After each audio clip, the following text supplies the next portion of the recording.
बिस्मिल्लाहिर्रहमानिर्रहीम, अस्सलामुअलैकुम और मैं हूं आपकी मेजबान सुंबल सियाह। नजर डालते हैं अब तक की अहम तरीन खबरों पर।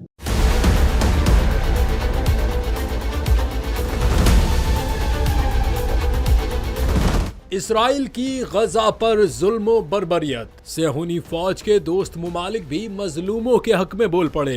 अमरीका ने इसराइल को फौजी इमदाद रोकने की धमकी दे दी। इसराइली फौज ने गजा को सफाए हस्ती से मिटाने की ठान ली है। मजलूम शहरियों के लिए सांस तक लेना बहुत बड़ा इम्तिहान बन गया है। मजलूम फलस्तीनी पनाहगाहों में भी महफूज नहीं, जबकि बदतरीन ग़िज़ाई किल्लत का सामना है। ऐसी सूरत हाल में अमरीका ने गजा में इमदाद की सूरत हाल बेहतर बनाने के लिए इसराइल को 30 रोज का वक्त दे दिया है। अमरीकी वजीर खारजा एंटोनी ब्लिंकन और वजीर दिफा लॉयड ऑस्टिन ने इसराइली वजीर खारजा और वजीर दिफा को अमरीकी फौजी इमदाद रोकने की धमकी दी। खत में कहा गया है कि अमरीका को गजा में बिगड़ती हुई इंसानी सूरत हाल पर शदीद तशवीश है। गजा की इंसानी सूरत हाल में बेहतरी के लिए इसराइली हुकूमत फौरी इकदामात करे।